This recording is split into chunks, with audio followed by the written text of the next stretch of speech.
Aí. Boa noite, a paz do Senhor Jesus. Para vocês que estão aqui, para você que está assistindo aí da sua casa, saiba que é um prazer você estar conosco. E o nosso desejo é que você cresça um pouco mais no conhecimento, ok? E nessa noite nós vamos recitar um versículo que tem sido o versículo desta igreja, deste mês, que fica em Deuteronômio, capítulo 6, versículo 5. Amém? 1, 2, 3. Amarás o Senhor teu Deus de todo o teu coração, com toda a sua alma e de todo o seu entendimento. Amém? Que você possa também fazer isso, amar o Senhor, seu Deus, que também é o nosso Deus. E nós agradecemos a mais uma aula, a nossa terceira aula, e depois dessa só falta 9. E com certeza você vai estar somando mais aí no teu conhecimento. Amém? Amém. Vamos orar. Pai, no nome de Jesus, obrigado por mais um dia que nós nos reunimos aqui para estudar a tua palavra, Senhor, ter um conhecimento um pouco a mais. Abençoe, meu Pai, cada aluno no nome de Jesus. Amém. Presbítero Rodrigo, para a gente ganhar tempo.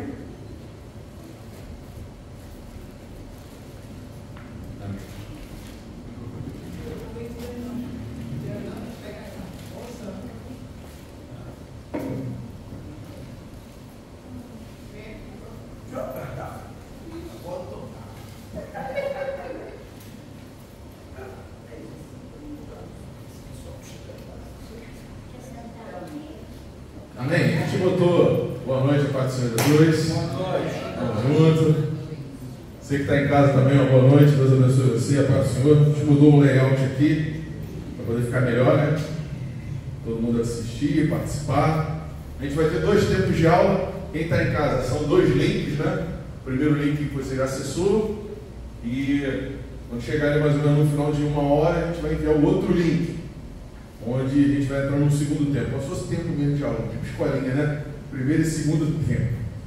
E nessa primeira parte nós vamos entrar na apostila e depois vamos entrar em perguntas e respostas, né? Aí quem tiver uma dúvida, quiser, a gente vai ser mais participativo. Primeiro só vamos falar, fica mais fácil, né? E o pessoal que está em casa também pode participar. Amém?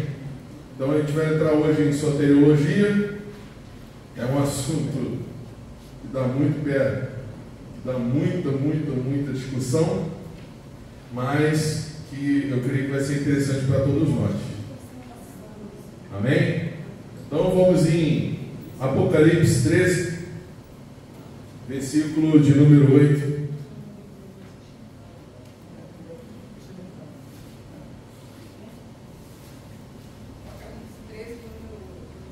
Isso. Apocalipse, capítulo de número 13, versículo de número 8. Amém? A primeira apostila, uma folhinha de 2 lados, fala sobre a soteriologia, o que é, a visão, etc. E na segunda a gente fala sobre tipos de soteriologia, né? Visões soteriológicas, essa palavra complicadinha, né? Estamos todos? Apocalipse, capítulo de número 13, versículo de número 8, que diz o seguinte: adoraram-na todos os que habitam sobre a terra, esses cujos nomes não estão escritos no livro da vida do Cordeiro, que foi morto desde a fundação do mundo. O Cordeiro, nós sabemos quem é o nosso Senhor e Salvador Jesus Cristo, em que é citado no texto que foi morto desde a fundação do mundo. Como nós estamos na nossa terceira aula, estamos abordando o tema soteriologia, a gente precisa entender o que é isso. Soteriologia, como está aí no comecinho da apostila, é o estudo da salvação humana. A palavra é formada a partir de dois termos gregos: sotérios, que significa salvação, e logos ou logos, que significa palavra, princípio ou ensino. Então, é o ensino ou estudo da salvação humana. Cada religião oferece um tipo diferente de salvação e possui sua própria soteriologia. Lembra que na aula passada a gente falou sobre heresiologia, né? Que cada religião tem a sua heresia. Não significa que a religião é uma heresia. Se ela é uma religião, ela é uma visão sobre Deus, sobre a verdade, né? E cada religião tem a sua heresia. Da mesma forma, cada religião tem a sua soteriologia, né? O estudo da salvação, se é que essa religião acredita em salvação humana. Por incrível que pareça, existem religiões que não acreditam nisso, tá? A gente vai falar sobre isso também. Cada religião oferece um tipo de salvação e possui sua própria soteriologia, como foi falado. Algumas dão ênfase ao relacionamento do homem em unidade com Deus, outras dão ênfase ao aprimoramento do conhecimento do homem ou humano como forma de se obter a salvação. O tema da soteriologia é a área da teologia sistemática, como a gente vem falando, né? Que trata da doutrina da salvação humana. Então essa aula é um pouquinho diferente, porque a gente não tem como entrar num assunto sem entrar no assunto, né? Não dá para falar de soteriologia sem pensar no que é salvação. E a gente que está estudando aqui, pelo menos a introdução à teologia, cabe a gente falar o seguinte, que a parte de soteriologia num curso teológico, ele tem mais ou menos 320 horas, dependendo do curso. Então ele está falando de uma coisa extremamente abrangente, mas é muito abrangente. Muito, muito, muito. Se a gente for entrar só no calvinismo, a gente, que é uma visão protestante, né? Calvinismo, arminianismo e etc., a gente está falando aí de muitas e muitas horas de estudo, né? Só o calvinismo e arminianismo, cada um tem 5 pontos, né, que trata sobre a salvação humana. Então é um assunto muito abrangente e é também um assunto muito difícil. Então meu intuito aqui não é mudar a forma que você pensa nisso. Estava até conversando com o pastor, a gente estava falando sobre isso, alguma coisa parecida com isso. Dentro da igreja existem várias formas de ver Deus, né, de enxergar Deus, a forma. A palavra é uma só tem uma, mas existem assuntos que não existe uma consumação, sabe? Não, é isso aqui e ponto. Não é uma coisa que, nossa, é predestinação, é livre-arbítrio, é arminianismo, é calvinismo. Não funciona dessa forma quando diz respeito à salvação.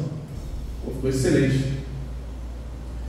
Então, assim, para a gente entender que existe salvação, a gente precisa entender salvar-se do quê? Né? Porque essa é a grande questão do nosso tempo. A igreja chegou num momento em que ela não compreende do que eu estou sendo salva. O ser humano não entende isso. Então ele começa a achar: eu preciso ser salvo do quê? Eu preciso ser salvo do desemprego, de uma vida difícil, eu preciso ser salvo da doença, eu preciso ser salvo da maldição, eu preciso ser salvo da feitiçaria, coisas dessa vida, porque a pessoa não consegue enxergar depois da vida, nem muito menos antes dela. Então, para eu compreender o que é soteriologia, o que é salvação, o ensino da salvação, e o que isso tem a ver comigo, eu preciso pensar o seguinte: eu estou sendo salvo do quê? O que é que eu fiz para que eu seja salvo? Então, a gente vai entrar no contexto teológico, lá de Gênesis, lá atrás, como inclusive foi falado aqui no domingo, né? Que alguém lá atrás foi colocado num determinado lugar chamado Éden, né? E aquele homem, aquele primeiro personagem chamado Adão, ele compartilhava de uma experiência profunda com Deus, intensa. Ele vivia, eu preciso usar algumas expressões aqui teológicas, né? Fora do tempo. Então ele era atemporal, ele estava fora do tempo, os dias não eram contados naquela época. Ele estava dentro de uma realidade controlada, ou seja, ele não precisava plantar nem colher, ele não precisava caçar, ele estava num mundo diferente do nosso, né? Ele estava num lugar chamado Kepos, que era o local de relacionamento com Deus intenso. Deus se manifestava para ele de uma forma complicada de se compreender, a gente não vai entrar nisso, porque Deus em si apresentava para ele, ele andava no jardim, diz a palavra do Senhor, e a própria palavra também diz que ninguém nunca viu a Deus, e se Adão viu Deus, então a palavra está errada. É isso? Eu posso explicar isso, mas não é nosso intuito entrar profundamente no assunto. Então a gente vai pelas berolas, uma sopa quente, né? Um assunto difícil. Mas o próprio Deus, como diz a palavra, ele se manifestava no jardim. E ali ele se relacionava com o homem todos os dias ao final do dia. Então todos os dias o homem tinha contato com o Criador, que para ele não era Deus. Ele não enxergava Deus como Deus, era o Criador dele, era alguém que colocou ele ali, passou a existir. Adão não conhecia Deus por meio da religião, como nós conhecemos. Deus para ele era alguém que o visitava e que se relacionava com ele, tinha proximidade com ele. Talvez, alguns eruditos dizem, né? Especulam que todos os dias Deus ia lá conversar com ele. E aí, qual foi a sua experiência de hoje? Eu conversei com o leão, e a girafa, um bicho grande, um bicho coção, tudo que eu acho coisa estranha, né? Aí vem, aí ele vai lá, batia um papo com Deus, e falava com Deus, até que Deus percebeu que esse homem se sentiu sozinho. Para a gente entrar no pecado, irmãos, a gente precisa compreender o que levou o homem a pecar, né? Para a gente entender salvação, a gente precisa falar sobre o pecado. Apesar da teologia sistemática ter uma matéria que fala sobre o pecado, e a gente vai entrar nesse assunto de novo lá na frente, né? E é uma matéria muito difícil, é a armiatologia, é o estudo do pecado, o estudo da desobediência humana. Muitas vezes a gente fala sobre pecado, mas não sabe o que é pecado. A gente fala sobre pecado, mas não tem ideia do que é pecado, né? A gente fala sobre salvação, mas não sabe o que é salvação. Esse é o problema. Por que as pessoas não pregam mais sobre arrependimento? Não pregam mais sobre pecado? Porque também não pregam sobre salvação. Porque a salvação se tornou uma sugestão para o que você está passando agora. Então, quando a gente falou lá atrás sobre teologia, coach, da prosperidade, etc., é um remédio para os dias de hoje, porque eu estou vivendo agora, eu estou passando necessidade financeira, então eu tenho Deus que me provê tudo. Eu estou passando por um problema de saúde física, então eu tenho Deus da cura, e por aí vai. Coisas para essa vida. Mas a salvação é além dessa vida. Então é um assunto que requer, para eu entender que eu sou salvo, que eu preciso de salvação, eu preciso entender o estado que eu estou, ou que eu estava. Por que se valoriza tanto as pessoas que, por exemplo, teve uma vida no crime? Porque o cara sabe onde ele estava. Nossa, ele se drogava, ele se prostituía, ele tinha uma vida torta, ele matava pessoas, etc. Então aquele cara, ele eu fui a escória da humanidade. Então ele entende que foi salvo. Mas ele foi salvo de um estado X. Só que a salvação também precisa ser alcançada pela pessoa que teve uma vida com Deus a vida toda. E o grande problema é esse: a pessoa não consegue enxergar o porquê da salvação para mim, se eu sempre fui uma boa pessoa. Mas isso se dá pela compreensão do pecado. Eu não entendi o que é pecado. O pecado não é só me prostituir, me drogar, ter uma vida torta, ter uma vida de homicídio, etc. O pecado faz parte da natureza humana. Humana a partir de Adão. Deus não criou o pecado, mas a desobediência de Adão, o pecado entrou no mundo.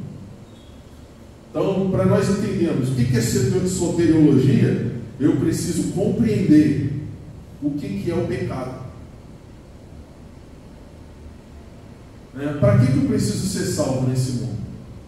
Lá atrás, alguém pecou, todos nós estamos cansados de ouvir, um homem chamado Adão com sua esposa Eva. Eles pecam, não importa de quem era a culpa, etc. A gente não vai entrar nisso, mas esse personagem, ele erra, ele vai para uma direção diferente, e Deus, a partir daquele momento, por ser santo, ele não pode mais se relacionar com o homem.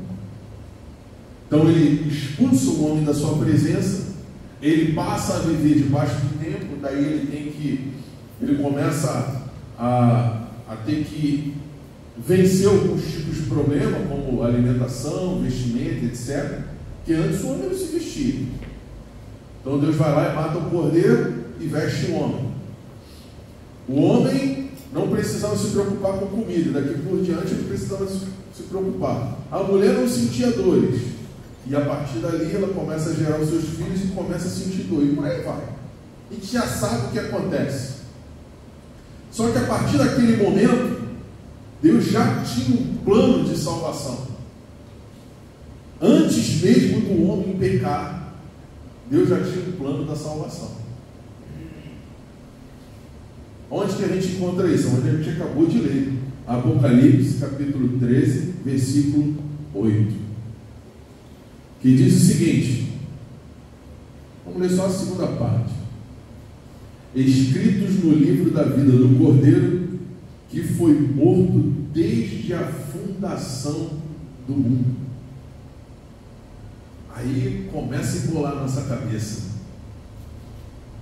Se o Cordeiro foi morto antes da fundação do mundo, ou desde a fundação do mundo, a salvação já estava pronta para o homem desde a fundação do mundo. Mas como pode Jesus ter morrido desde a fundação do mundo, se ele se manifestou na plenitude dos tempos, que foi lá em 2000 anos atrás? Então a forma de Deus enxergar o tempo é diferente de nossa forma de enxergar o tempo. Aí começa a especulação soteriológica. Daí existe uma série de visões teológicas que só confunde a nossa cabeça e que cria tanta divisão nas denominações cristãs do mundo, judaico-cristãs, né? Então vamos lá.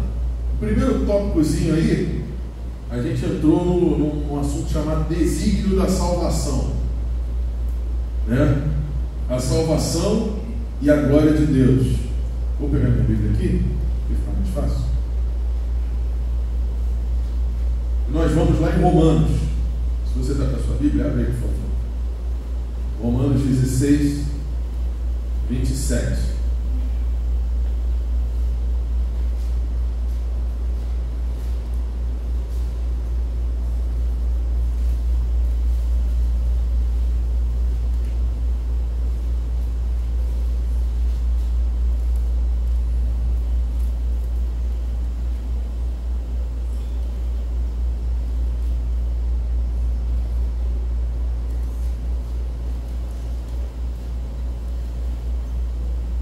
Que diz o seguinte: toda glória para para sempre ao Deus único e sábio, por meio de Jesus Cristo. E na primeiro tópico é chamado a salvação e a glória de Deus. Toda a glória, toda é o quê? Tudo. É isso?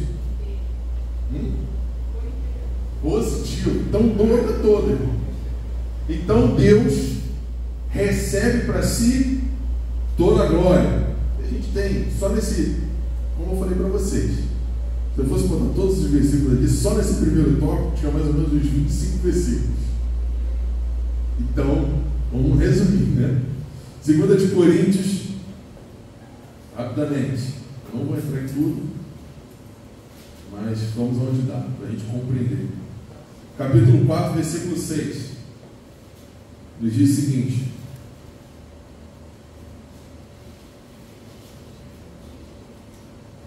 pois Deus que disse, haja na escuridão, é quem brilhou em nosso coração para que conhecêssemos a glória de Deus na face de Jesus Cristo. 1 de Pedro 5, versículo de número 4, não precisa abrir não, vou lá rápido. E quando vier ou melhor, 5:10, Deus em toda a sua glória os chamou para participar de sua glória eterna por meio de Cristo Jesus.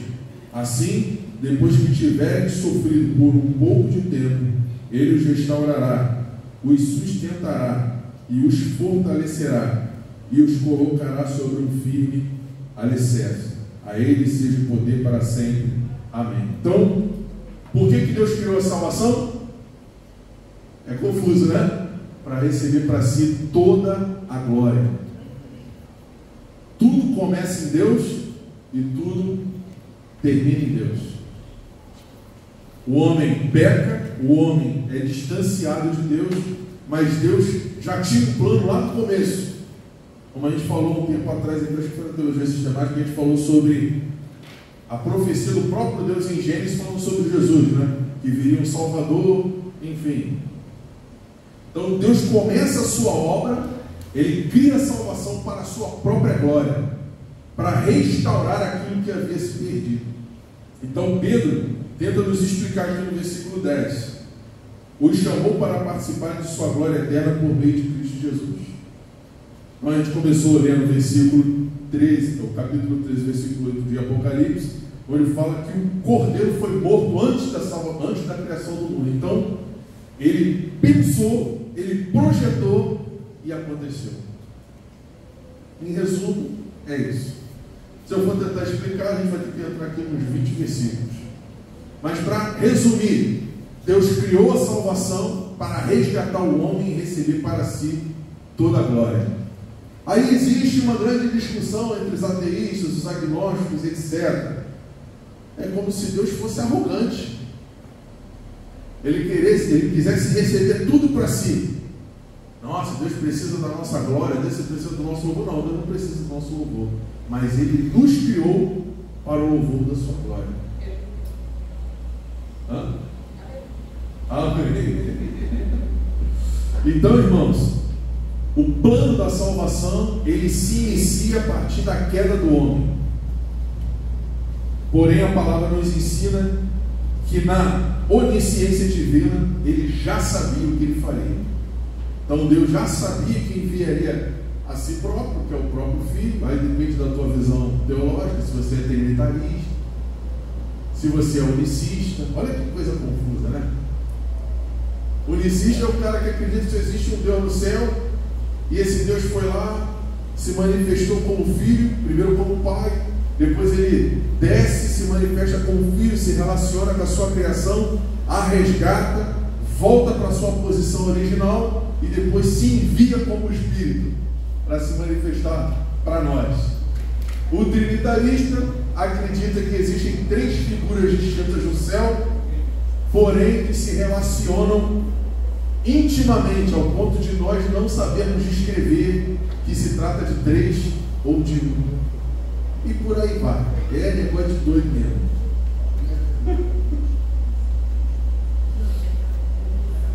Amém? o pecado entra no mundo e por meio da desobediência de Adão, que foi desligado do relacionamento com Deus, Deus precisa resgatar o que havia se perdido. E resumo é isso: o homem pecou e eu preciso resgatar o que se perdeu. O homem tem participação na sua salvação, no projeto de Deus? Não. Mas a gente vai ver que lá na frente, de alguma forma, o homem se relaciona com Deus nesse processo. É por isso que existe o estudo da soteriologia, para a gente tentar compreender como que funciona esse mecanismo. Então, para você entender o que é soteriologia, é eu tentar compreender como Deus me resgatou, sendo eu de uma natureza caída. Eu fui separado de Deus e Deus precisou resgatar o que havia se perdido. Aí, a partir desse resgate, a gente vai ter algumas discussões. Deus tem todo o poder para resgatar, eu querendo ou não? Deus pode me resgatar e eu posso me perder? Deus não tem o poder de me resgatar porque eu não quero ser resgatado? Aí começam as discussões soteriológicas. Vocês entenderam? Então, quando a gente fala lá, o cara ele é calvinista, nossa, a gente vai saber quem é Calvino. Pô, Calvino é fulano, um cara que viveu há 500, 600 anos atrás, que tinha uma visão parecida com outro fulano lá, que entendia que Deus é soberano e que Ele é responsável por todo o processo da salvação. Mas veio depois um discípulo dele chamado Armínio, Jacobo Armínio, e ele foi lá e viu que o mestre dele não era bem por aí não, que o homem ele tem o poder de escolher ou não a salvação, ser salvo ou não. Então, aí veio um outro cara que já achou que não, ele tem o poder de salvar, mas o homem tem o poder de se perder. Aí veio um outro cara que falou o contrário, e por aí vai. Isso é soteriologia. E dentro do cristianismo, olha como o negócio é complicado.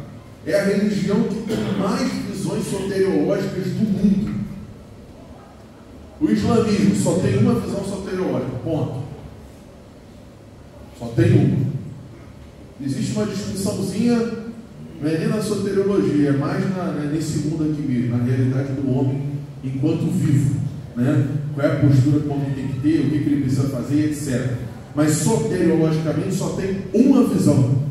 No cristianismo, pelo menos até onde eu estudei, deve ter umas 20, 30 visões soteriológicas, só para vocês terem uma noção. Então, numa aula de 2 horas, nunca que a gente vai conseguir falar disso tudo. No máximo que a gente vai fazer é falar de mais 5 aí, no segundo tempo, a gente vai entrar nisso aí, vai falar um pouquinho sobre isso, e vocês vão poder, se quiser, se esclarecer sobre uma coisa ou outra.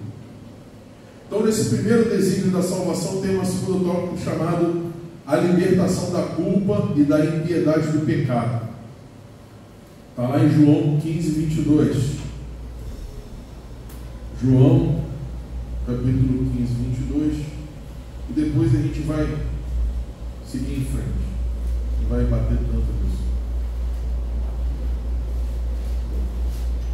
João 15, 22.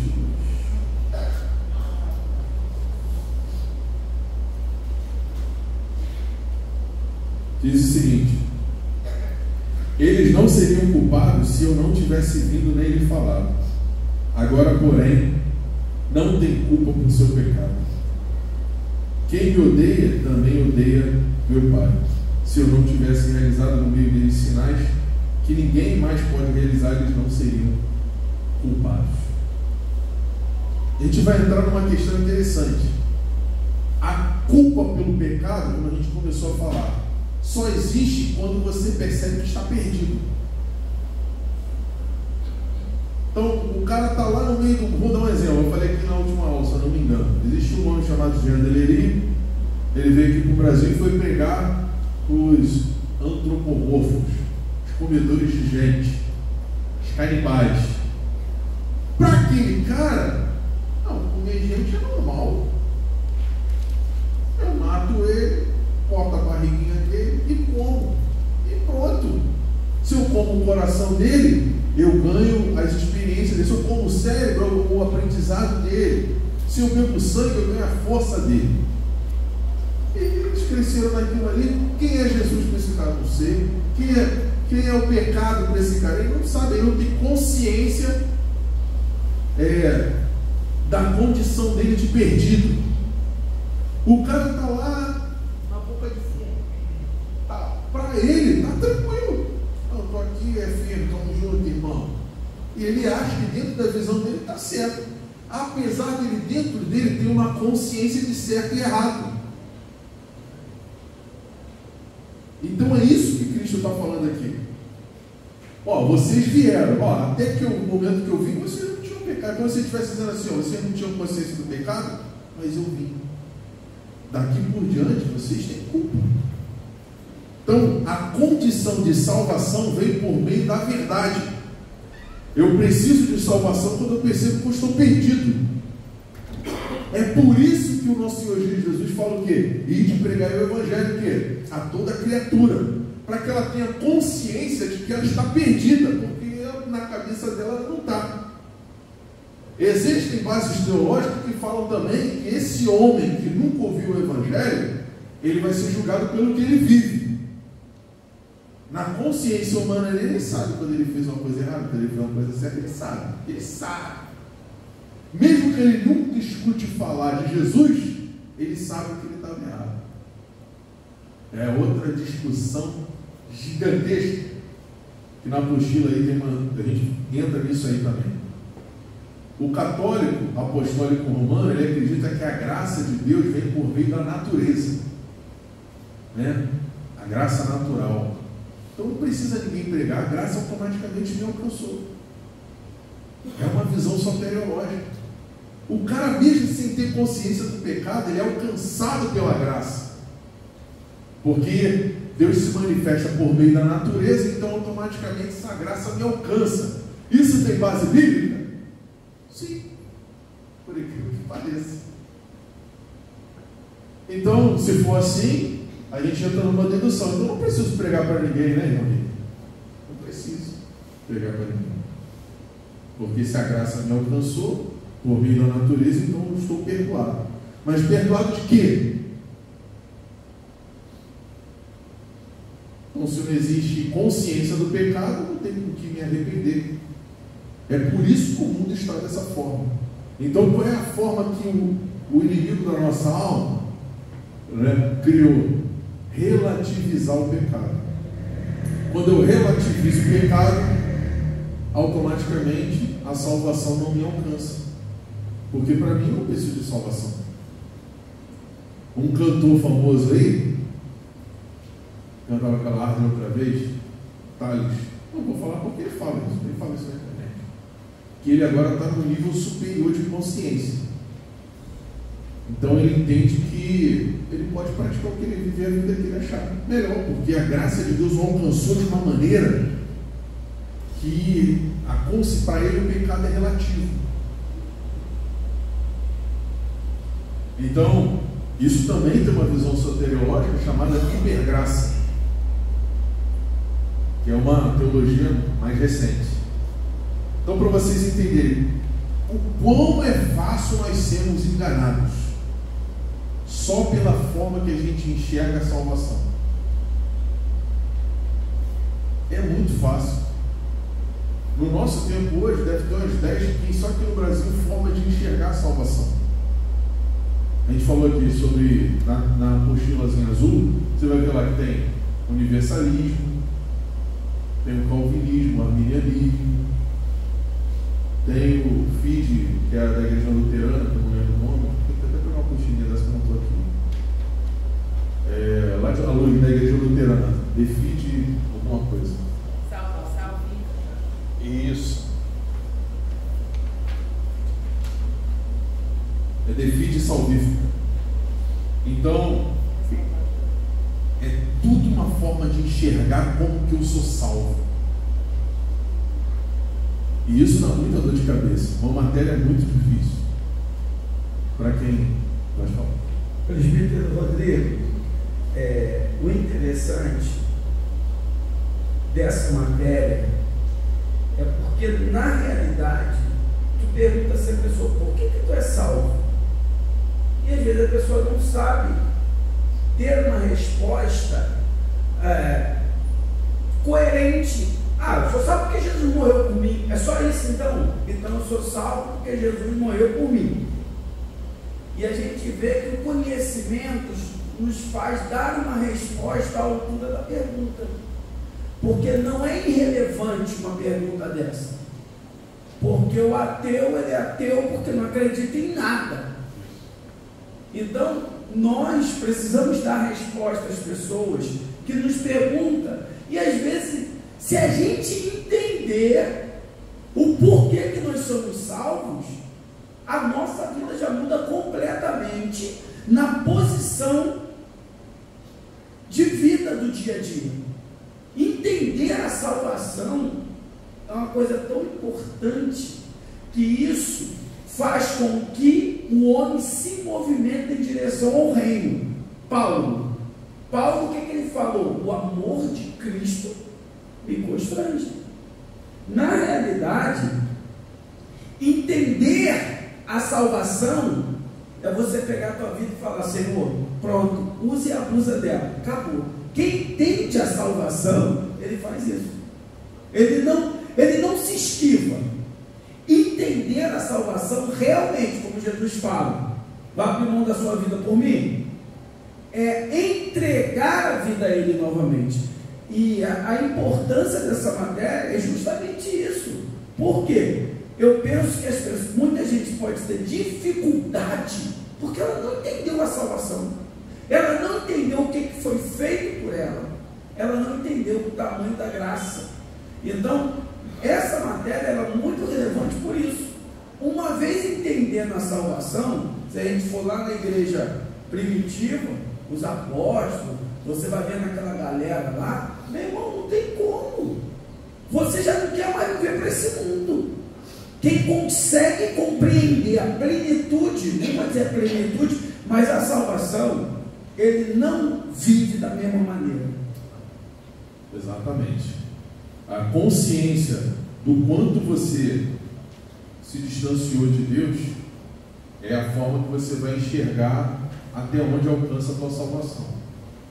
Então, por isso que eu falei aqui da pessoa, por exemplo, o cara que está lá no meio da prostituição, tem uma vida toda torta, já matou, já quase morreu e tal, e esse cara é salvo, ele é regenerado. Aí ele fica, caraca, eu fui salvo.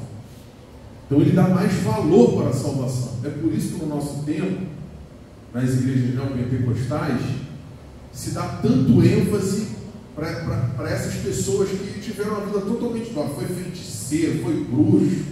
Foi por quê? Porque a pessoa tem maior consciência do pecado. Ele chegou nos limites da fronteira do razoável.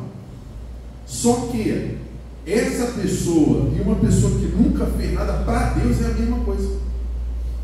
O cara que teve uma vida toda certinha e a pessoa que tem uma vida toda torta, Deus olha ele, ou melhor, olhava ele da mesma forma.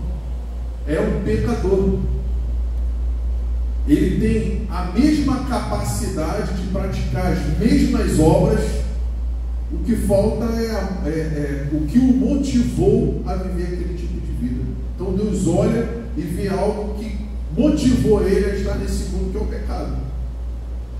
Então o pecado que separou o homem de Deus é o principal motivo da salvação. Então, quando a gente não compreende o que é salvação, a gente nunca vai entender Cristo. Do que eu estou sendo salvo? Eu não sei. Então eu nunca vou entender Cristo. Por que Cristo veio, passou pelo que passou, rapidinho, viveu o que viveu. Nunca, absolutamente nunca vamos entender ou compreender Cristo. Porque a salvação, para mim, eu fui criado na igreja, às vezes eu não entendo bem. Às vezes fico assim, rapaz, eu era um cara bonzinho, eu tinha uma vida tão boa, era tão legalzão. Eu precisava de salvação? Precisava. E essa é a maior dificuldade das pessoas perceberem a necessidade do perdão de Deus. Nós somos necessitados do perdão, né? Por exemplo, uma pessoa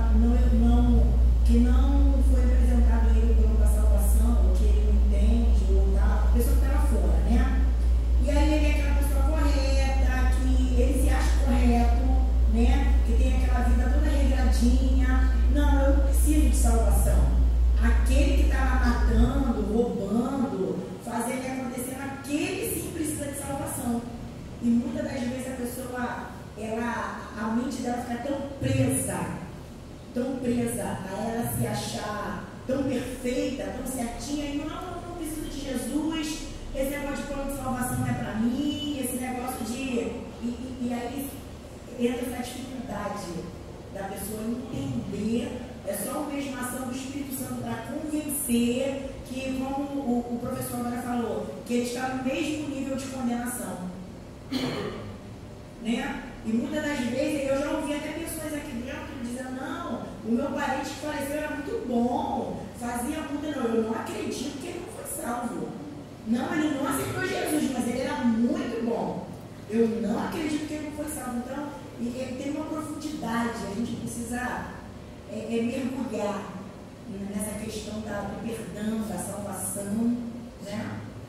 É interessante, você usou uma palavra muito interessante, perdão. Nós fomos perdoados para a salvação? Os seminaristas sabem me dizer, você foi perdoado para a salvação? Sim, perdoado para a salvação é perdoado. Sim? Perdoado para a salvação? Tem certeza? E aí, seminarista?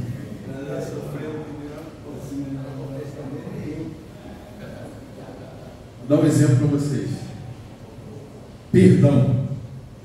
A gente vai, não vou pular aqui o assunto, porque isso faz parte do assunto sobre teologia e é importante saber. O que você falou é muito interessante e importante a gente compreender.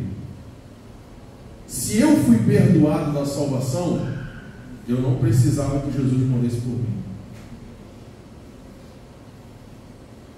Perdoado para a salvação, da salvação. Salvação. Para a salvação, o senhor falou? Sim. Entendeu ainda? Não. Vamos lá. Vamos lá. Você... vamos compreender o que é o processo de salvação e substituição. É um julgamento. Eu estou aqui, eu tenho um juiz. Vem duas pessoas. Um cara que matou, vida toda torta, só fez besteira, matou. E o juiz chega e diz para ele assim: não, tudo bem. Aí tem ali a vítima, a pessoa, por exemplo, o marido foi morto, o cara matou a esposa dele. E ele está ali, ele recebeu o dano daquele homicídio. Ele quer o quê? Justiça.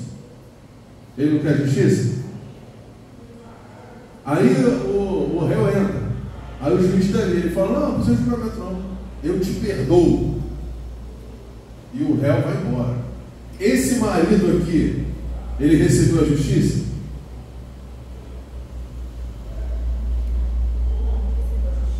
Não. Então assim, Deus, ele aplicou a justiça em um substituto.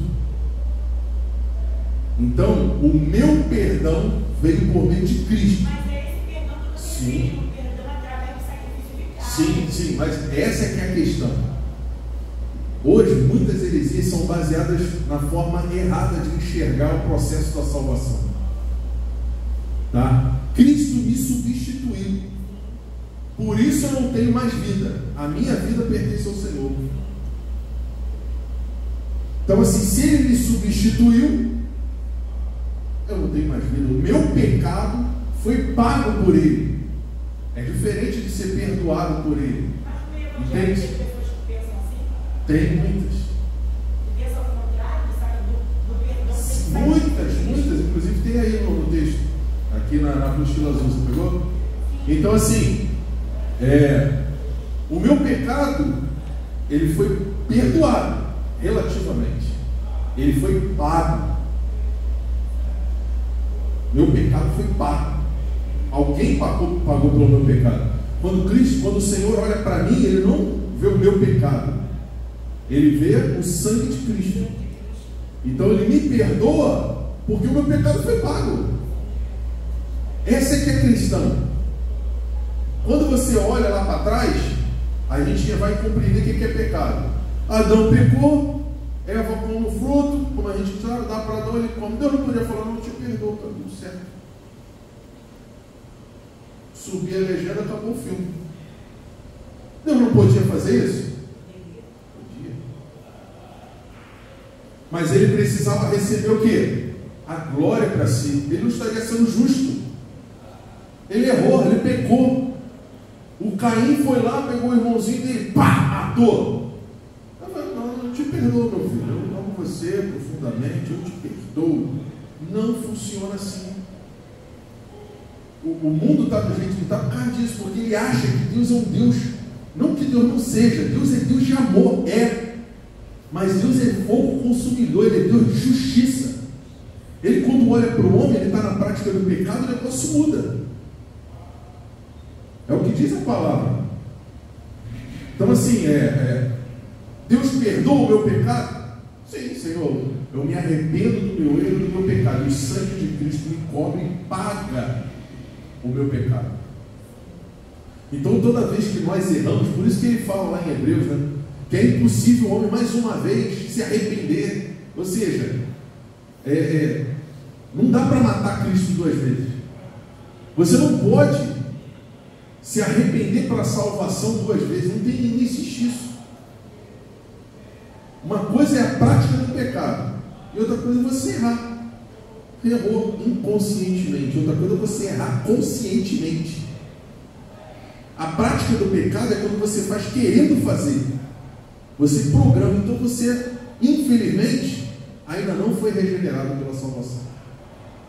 Por isso que ele fala que é impossível o sangue lavar duas vezes a pessoa. Não tem como.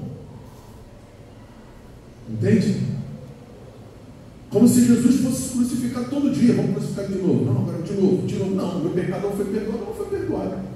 Quando você age com consciência, você está praticando um pecado consciente. Eu vou lá e vou matar porque eu quero matar, porque eu odeio. Você pode cair, você pode errar, pode. Vou dar um exemplo aqui. Quem já foi no mundão, ia lá para o pagode, a roda de samba, fumava, bebia, se drogava. Hoje, consegue fazer isso? Consegue, pastor? Consegue não. Consegue pegar uma Bíblia e sair do culto e ir, pastor? Eu não consigo. E se eu te dizer que tem pastores que fazem isso? Esse cara foi alcançado pelo sangue de Jesus? Não. Ele teve o perdão dos seus pecados por meio do sangue de Cristo? Então assim, a consciência do pecado, a gente vai entrar nessa matéria lá na frente. Mas a pessoa que é regenerada pelo sangue de Jesus, que é alcançado por Cristo, a salvação o alcançou, ele não consegue voltar à prática do pecado. Então, o meu pecado foi perdoado pelo sangue de Cristo. Entende? Por isso que existe uma contradição teológica naquele capítulo lá em Hebreus, né? Não é impossível o homem, depois tipo assim, ele se desviou, ele voltar de novo. Lembra esse texto? É impossível. Aí o pessoal, irmão, se você está com Deus, você se livre. Na verdade, ele nunca se converteu. É uma coisa simples, porque não pode levar Jesus de novo ao vitupério, ser perdoado duas vezes. Entende? Então assim, a pessoa que é salva, existe um homem chamado John Piper, um grande pregador, um homem de Deus, e foram perguntar para ele, pastor, eu tenho muita dúvida sobre a minha salvação. Um jovem, sim, aí o jovem chegou e falou, tenho muita dúvida sobre a minha salvação. Vai para a segunda? E ele chega e fala o seguinte, você quer saber se você é um homem salvo, um homem regenerado? Ah, sim. Faz o seguinte, tira uma noite, vai para o prostíbulo, se droga, bebe, fuma, faz tudo errado, vive uma vida totalmente torta, faz o que é errado, diz tudo errado, fala palavrão, mente, pega uma faca, esfaqueia alguém na rua. Aí ele falou, pastor, não consigo fazer isso, pastor. Não. O pastor Maurício acabou de falar, não consigo. Por que não consegue? Porque você é salvo. Porque você foi alcançado por Cristo. O Espírito Santo te selou no dia da salvação. Então a pessoa não consegue viver na prática do pecado. Essa é que é a questão. Quando a gente reconhece a nossa miserabilidade, o quanto eu sou miserável, o quanto eu sou pecador, você não consegue voltar a praticar o pecado. Você foi alcançado por Cristo. Para falar isso. Porque até agora, assim, eu entendi que você está falando de pecado. Tem pecadinho e pecadão? Não, tudo é pecado. Tudo é pecado. Então, você está falando de pecado aí de morte, de matar, prostituir, se drogar. Mas é aquele pecadinho. Tem pecadinho que um homem, ele peca Raposinha. todo dia. Aquele pecadinho, sabe? Aquele que ele... Porque a Bíblia diz, se você pode fazer e você não faz, você está pecando. Pecado. E quantas coisas o homem pode fazer, mas ele não faz. Aí de repente ele pode estar dizendo inconsciente, né? Você falou do pecado inconsciente. Sim. Mas é meio difícil. Não, eu vou explicar. Assim, a gente está estudando soteriologia, salvação. Essa matéria já é armiteologia. O que é o pecado, como funciona o pecado, os tipos de pecado. Existe o pecado fora do corpo, contra o corpo. Existem vários tipos de pecado. A grande questão é o seguinte: o nosso pecado que nos fez cair, o pecado adâmico. Existe um pecado que você não reconhecia como pecado. Esse pecado te separava de Deus, o pecado adâmico. Então, esse pecado, o Espírito Santo veio por meio de alguém, usou alguém e te tocou e falou: cara, você é um pecador. Você tem uma vida pobre. Você precisa se regenerar. Aí você é convencido do pecado. Primeiro processo da salvação, né? Depois da justiça e depois do juízo. Aí, enfim, a gente vai entrar nesse assunto na próxima matéria. Mas a grande questão é a consciência do pecado, que uma pessoa que está no mundo não tem, e o crente tem. Mas o crente às vezes tem a consciência, ele peca. Claro, ele vai pecar, ele vai desejar pecar, mas ele não vai viver na prática do pecado. O crente às vezes pode adulterar, o crente às vezes pode matar alguém. Pode. Na hora da ira ele vai lá matar a pessoa, mas ele não vai viver matando uma pessoa, ele não vai viver adulterando, senão ele nunca se converteu, ele nunca teve consciência do pecado. Então, assim, é essa questão. Quando a gente falou aqui sobre, quando Cristo fala, não, agora eu estou falando que você tem pecado, agora você não tem mais desculpa. Ou seja, Cristo alcançou a pessoa, mostrou para a pessoa, e a partir dali o modus operandi muda. O senhor foi lá, foi alcançado, aí o senhor chegou e teve: caramba, hoje o senhor peca? Pode ser pastor, apóstolo, bispo, pode ser o que for, vai pecar, né? Inclusive tem uma figura bíblica, para a gente não fugir muito, a gente até fugiu, mas a gente vai rápido lá. Paulo, quando ele fala do espinho na carne, tem muita gente que fala que o pecado do espinho na carne é um pecado. Vários teólogos acreditam nisso, vários, tá? Muitos teólogos, tanto calvinistas como arminianistas. Doía, era um mensageiro de Satanás. É isso que eu estou dizendo, é a consciência do pecado. Eu tenho consciência que eu estou errado, que eu não posso errar, aí eu me arrependo. Senhor, eu errei. Pode orar 1 milhão de vezes até tu morrer, mas você nunca vai ser vencido pelo pecado. Você nunca vai aceitar: estou errado mesmo, agora que eu vou mergulhar no pecado. Então essa é a diferença da prática do pecado e do arrependimento. O crente, ele se arrepende, ele erra. Pedro, não precisa nem falar, né? Pedro olhou, Jesus olhou para ele, teve um pesar amargurado, ele percebeu que tinha errado. E é o cara que estava todo dia com Cristo. E depois, de novo, ele olha para João e fala: esse cara aí, quem é esse cara? Não, ele não te importa. Vai você me segue, deixa ele por. O negócio com ele é outro. Então ele é egoísta, arrogante, uma pessoa egocêntrica. Tudo pecado. Fazer o bem, como o senhor falou. Agora, a pessoa que faz o bem, você viu que deixou de fazer o bem, duvido como você não vai sentir. Fica. Estão entendendo? Eu preciso ser salvo. Existe algo a ser salvo na minha vida. Então eu sou alcançado por essa salvação. A salvação não é a expectativa de inferno. É a expectativa de transformação, de mudança, de sair de um estado e ir para outro, né? Então assim, vamos aqui de novo, para a gente não fugir muito. Aí a gente entra, as necessidades da salvação. Aí tem o tópicozinho, a depravação total, a prova da universalidade do pecado, que todos pecaram, todos foram destituídos, né?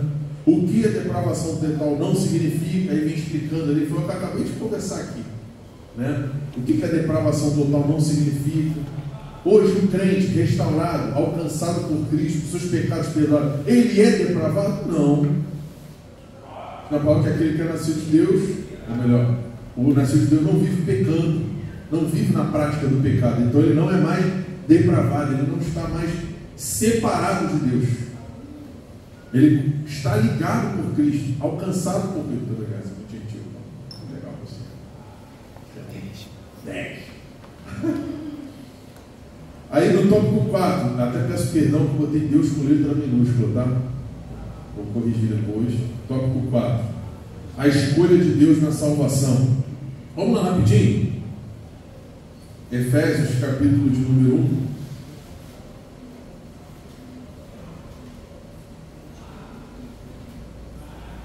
Versículos de 3 ao 13. Só vou ler só até o 5. Depois vocês estiverem tranquilos, vocês leem. Todo louvor seja a Deus, o Pai de nosso Senhor Jesus Cristo, que nos abençoe em Cristo com todas as bênçãos espirituais nos domínios celestiais. Mesmo antes de criar o mundo, Deus nos amou e nos escolheu em Cristo para sermos santos e sem culpa diante dele. Ele nos predestinou para si, para nos adotar como filhos por meio de Jesus Cristo, conforme o bom propósito de sua vontade. Aí vai vir a pessoa, vai ver essa palavra aqui, predestinou, vai falar, poxa, eu fui predestinado, eu não tive escolha. Isso faz alguma diferença para você agora? Você teve escolha ou não? Para o ímpio talvez, mas para você não. Muito pelo contrário, você acha até que não teve escolha, né? Que você, se não fosse o Senhor, eu não, meu Deus, eu sou uma nova criatura, porque o Senhor me alcançou, foi o Senhor que me convenceu, né? Então às vezes a pessoa fica preocupada com essa palavra predestinada. Eu não sou um boneco, eu não sou uma marionete na mão de Deus, né? Mas todo crente convertido sente que de alguma forma o Senhor escolheu ele, sente, mesmo perdido. Não vamos entrar nesse assunto de predestinação ou livre-arbítrio, mas o que eu quero dizer é que Deus nos escolheu, senão nós não estaríamos aqui, né? Já falo que muitos são chamados, poucos escolhidos, sim, mas os poucos que foram escolhidos estão aqui, né? Se Deus não nos escolheu, o que ele está fazendo aqui? Se Deus não nos escolheu, né? Então, aí no primeiro tópico vem o significado das palavras bíblicas, eleito e escolha. Aí vem explicando, Isaías 42, 45, 65, 1 Crônica, etc. Todos esses versículos vêm explicando qual é a diferença de uma pessoa eleita e uma pessoa que escolhe ou que é escolhida, né? A natureza da eleição, a eleição e a proibição de fazer acepção de pessoas, o tempo da eleição, a base da eleição e por aí vai. Os reprovados, lá embaixo. Depois vem falando sobre o preço da salvação no tópico 5, para a gente poder entrar nas perguntas e respostas logo. Preço da salvação, né? Aí vem a causa do preço pago, foi o que a gente estava falando agora, né? Houve um preço porque tinha uma dívida. Todos concordam? Se não, você pagou essa dívida? Ué, você não pagou essa dívida, como você vai ser salvo? Exato! É o que diz a palavra, nada pode me separar do amor de Deus, nada. Se ele pagou a dívida, por quem foi pago esse preço? Aí está lá 2 Coríntios 21, a obra federal, ou seja, representante, né? Que nós falamos agora, vicária, penal, sacrifício de Cristo.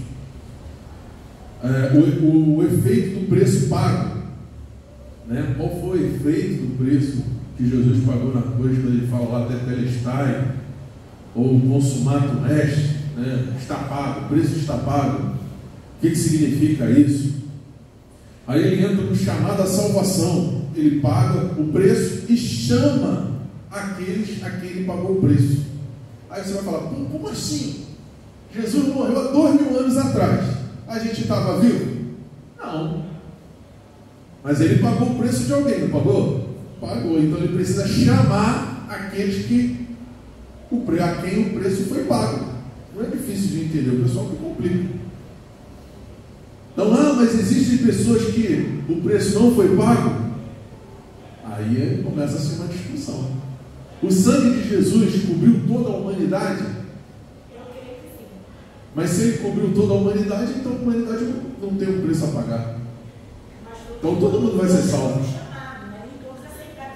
Mas entenda, se o preço, vou refazer a pergunta, se o preço de toda a humanidade, quanto a salvação foi pago, alguém vai para o inferno? Entendeu? Então é uma coisa que a gente precisa parar e refletir. Mas os que não aceitaram, Deus nos deu o direito de serem feitos filhos de Deus. Os que aceitaram. Isso, mas por que aceitaram? Mas por que aceitaram?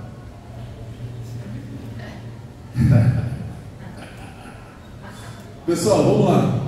Vamos abrir um colchete aqui. 3 minutos. Sei. Se você acredita no livre-arbítrio, se você acredita que você escolheu Deus para estar aqui, amém. Respeito isso. Mas assim, a gente precisa entender. Ele pagou um preço. E diz a palavra que foi para muitos e não todos. Não diz a palavra isso? Muitos, não todos. Então assim. Mas Deus na sua presciência já não sabia, ou já não sabe quem vai aceitar e quem não vai. A presciência de Deus, ela é determinatória? Ele determina por meio da presciência ou ele simplesmente sabe? Não. A gente precisa se perguntar. A determinação ficaria complicado porque já não haveria. Então, esse é o problema da soteriologia. Porque eu preciso compreender, eu tenho participação na salvação? Eu fui salvo porque eu participei dela? Ou foi Cristo que pagou o preço por mim? Então eu não tenho participação na salvação. É isso? Agora, mas eu tenho que pagar um preço para ser salvo? Para ter uma vida santa? Ou você passa a não ter livre-arbítrio depois que você aceita. É outra questão. Aí já é outra religião. Quando você falou para mim... Mas aí será que você, se você tivesse livre-arbítrio, você talvez escolheria nascer numa outra família, não? Exatamente. Vamos dar um exemplo aqui. Olha como é interessante o livre-arbítrio. Você não escolheu o seu sexo quando nasceu. Não escolheu a sua cor, nem a família que você nasceu, nem o município, nem o país, nem o tempo que você nasceu. Mas você pode escolher Deus ou não. Como pode isso? Mas aí antes de nascer você não tinha consciência de livre-arbítrio. E essa consciência só veio depois que você... Se a Bíblia fala que nós estávamos mortos em pecados e em delitos, o morto tem consciência de alguma coisa?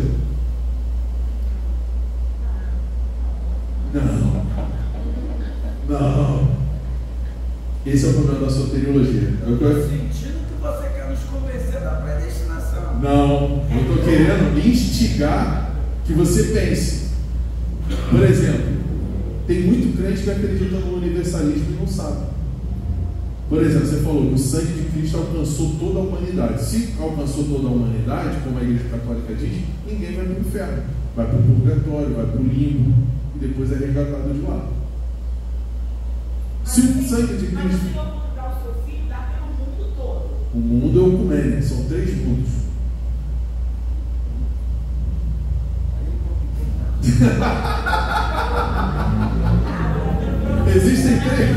Existem 3 mundos dentro da visão grega daquela época.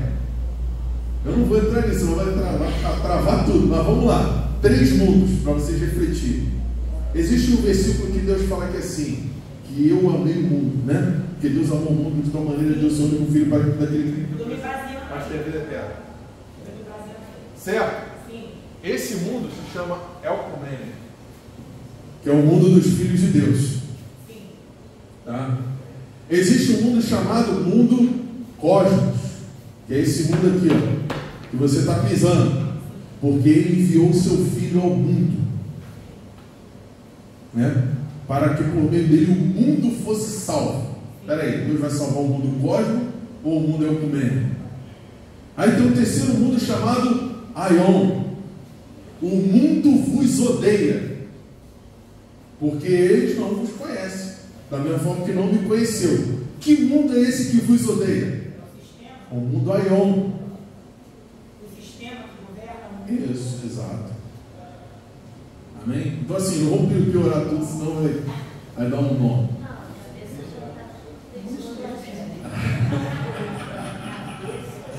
Então a nossa igreja apostólica romana, né, católica apostólica, ela acredita que o mundo todo vai ser salvo, toda a língua e todo joelho se dobrará. Se todo é todo é tudo, Tati? Tudo é tudo, toda a língua confessará que Jesus Cristo é o Senhor. Se todo aquele que confessar não vai ser salvo, então todo mundo vai ser salvo. Então eu vou voltar para a esmola, vou ter uma vida torta e lá no final Deus me salva. O nome disso é universalismo, soteriologia universalista. E está dentro da maioria das igrejas que professam a teologia da prosperidade. Essa nova teologia aí é da confissão positiva, né? Algumas igrejas aí que pregam a teologia coaching, tem um novo nome aí que eles criaram. É por isso que dependendo da religião que a pessoa segue, você tem que ter, como eu vou dizer, uma palavra específica para aquela pessoa. Ela se torna mais difícil de crer no plano da salvação devido à religião que ela siga. Sim, é o que a gente falou na última aula. A gente falou da heresiologia, que é baseada dentro da religião da pessoa. Então, se o cara é cristão, só tem uma verdade. Então, existe uma verdade, um caminho e uma vida. Bom, agora, como eu enxergo essa verdade, ela é baseada em dogmas, né? A minha forma de viver a vida, eu enxergo que é assim. É isso aí que eu acho. Pode dizer que quando o apóstolo Paulo pede para a igreja orar, para que fosse aberta a porta da palavra para ele, seria nesse sentido? É porque o id de Cristo era baseado na ida dessas pessoas. Eles tinham que ir, igual agora. A gente precisa ir. Para a pessoa ter consciência do pecado, ela precisa ouvir a verdade, né? A salvação só vem pelo arrependimento. O Espírito Santo vem e convence a pessoa, mas para ele crer, ele precisa ouvir o que diz a palavra, né? Então, se ele não ouvir, não tem como ele crer em nada. O grande problema é que a pessoa não está ouvindo mais a verdade do Evangelho. Então ela fica confortável na prática do pecado. Se a gente não compreender do que eu estou sendo salvo, eu não vou ser salvo de nada, ué. Né? Estou lá, o barco está afundando, vem, pula, né? Naquela história do judeu, né? Está lá no meio do mar, e ele orando, Senhor me salva. Aí passa um barco de Jesus, socorro, passa um helicóptero, cara, eu mandei um barco, eu mandei isso aqui para você morreu. Ou seja, eu não tinha consciência. Eu acho que Deus vai se manifestar de X forma, eu acredito que Deus é dessa forma, só que a pessoa está seguindo outro Cristo. Né? Lembra quando o nosso Senhor Jesus, ele falou na última aula isso, que virão muitos em meu nome? É exatamente isso, são visões teológicas. Não significa que vai vir um Jesus aqui, eu sou Jesus, aí vem outro, eu sou Jesus. Não, é visão teológica. Professor, dentro disso que o senhor está falando, tem um conto que eu ouvi faz muitos anos e dizia dessa forma: um chefe de uma tribo viu que a tribo estava passando necessidade e saiu para caçar. Não sei se o senhor ou alguém que já ouviu esse conto. Saiu para caçar e não encontrava caça para a tribo, e a tribo já tinha gente morrendo de fome, e ele, responsável por aquela pequena tribo, no meio do nada, ele olha para o céu e ele diz, quando ele olha para o céu, diz assim: Deus desse céu, se tu me der nesse momento uma caça para minha tribo, eu e minha tribo vamos te servir para todo sempre. E aí, de repente, ele começou a andar e viu um búfalo, conseguiu matar e levar para a tribo, e aquela tribo ali passou a adorar o Deus do céu, né? O Deus do céu, por conta daquilo que havia acontecido. Não havia sido pregado o evangelho nenhum. Não, isso aí O apóstolo Paulo fala sobre isso, que todos têm consciência, por meio da natureza, de que Deus existe. Isso é fato. Mas E vão pode se ter salvação com isso. Sim, a pessoa pode ser salva de acordo com a consciência dela, porque Deus registrou sem ter a salvação. Ele vai ser julgado pelo que ele viveu, é o que a Bíblia fala. Você vai ser julgado pelo que viveu. Uma pregação, ou essa declaração da natureza já seria uma pregação para Diz na palavra que Deus se manifesta por meio da natureza. O homem tem consciência da existência de Deus e sabe o que é certo e o que é errado. Entendeu? Mas também a mesma palavra fala que a pessoa só é salva por Cristo. Então a gente tem um problema teológico. Aí eu vou dizer o que os teólogos, os pregadores, os homens que creem no Senhor, né, normalmente falam, né, que Deus sabe de todas as coisas. Tem coisas que eu não vou saber responder. Porque se a salvação veio só por meio de Cristo, existem pessoas que morreram e não ouviram falar de Cristo. Inclusive hoje no Brasil existem tribos indígenas na Amazônia que não têm contato com o homem. E essas pessoas que nascem e morrem lá já foram para o inferno. Eu falei aqui do Jean Deleri. Jean Deleri veio para o Brasil pregar o Evangelho, o pessoal que comia a gente, ninguém ouviu ele, mas tinha gente que ficaram curiosos pela forma dele agir. Aí começaram a compreender a língua dele, que ele era francês, começaram a aprender a falar francês. Aí tentaram saber quem é aquele Deus que ele servia. Começou a relacionar com a cultura que eles tinham, e ali eles começaram a ser cristãos na época. E tinha gente que não queria saber, que queria matar, oferecer inclusive carne humana para ele. Então, agora, os planos de Deus, os propósitos de Deus, diz na palavra que não podem ser frustrados. Se aquela pessoa ali nunca alcançou Cristo, não vai ser eu que vou dizer para você que ele não vai ser nem que ele vai ser, Deus sabe. É uma discussão sem fim. A gente vai ficar discutindo isso aqui eternamente.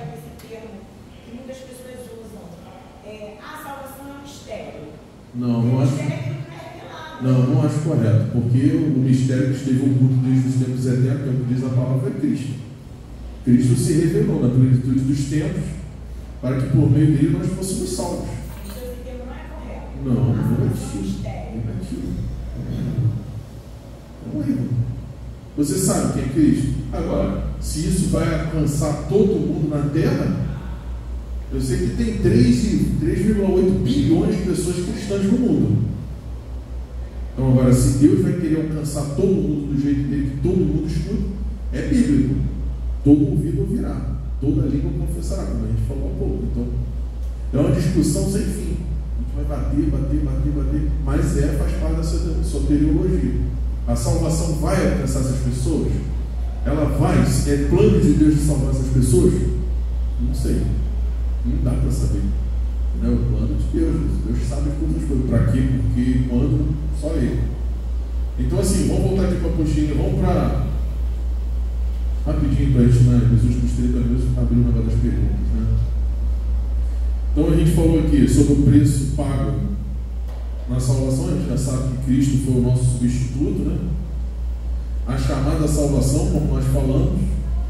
Aí vem o tópico 7, chamado a salvação realizada. Aí vem a regeneração, a conversão, a justificação, a adoção, a santificação e a glorificação. Então, todo o processo de salvação é falado lá em Paulo, né? Quando ele fala, né, aqueles que ele chamou, ele justificou, enfim. Mas aí tem alguns versículos, 1 de Pedro 1,3, fala sobre a regeneração, o processo de conversão, a justificação, enfim. A forma que Deus se utilizou para poder alcançar o que se perdeu. Né? Uma coisa que é interessante eu abrir aqui para a gente tentar compreender como que funcionam as coisas. O tempo não existe. Não passou 5.000 anos. Para a nossa forma de enxergar o mundo, passou. Mas não existe dia. O dia só existe porque o sol está girando. A gente continua no 6º dia da criação humana. Deus olha para o homem e ele continua se relacionando com o homem. Da mesma forma, Adão nasceu ontem. Para Deus olha, isso foi um instante para Deus. Isso, então assim, Aí nós estamos debaixo do tempo porque nós fomos entregues ao pecado. Tá? Então assim, quando a gente olha, nossa, Deus está tão longe, Deus se manifestou. Não, o tempo não existe. Não passou 7.000 anos. Nossa, 7.000 anos. Como que conta isso o tempo? O tempo é uma fantasia da nossa mente, é a forma da gente enxergar a vida, né? A gente está no mesmo dia que Deus criou lá atrás. Só existe um dia, o sexto dia. Nós somos no sexto dia, no dia do homem. Se vocês forem lá no texto bíblico, vocês vão ver que tudo se consome, cara. Então, para você entender o processo, Gênesis capítulo... Olha que interessante, vocês refletirem. Diz o seguinte aqui, ó.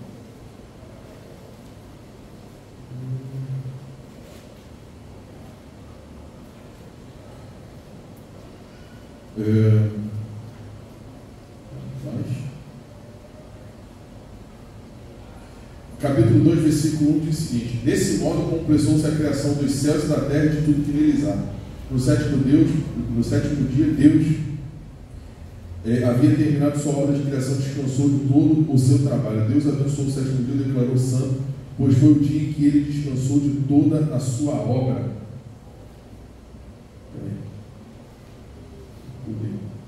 Lá atrás, ó. Versículo 27 do capítulo 1. Assim Deus criou os seres humanos, a sua própria imagem, a imagem de Deus os criou, homem e mulher os criou. Deus os abençoou e disse, aí por aí vai. Não estou achando o versículo. Quando ele fala que criou todo o seu exército. É linguagem é essa. Sexto dia? É. 31. É 31? 31.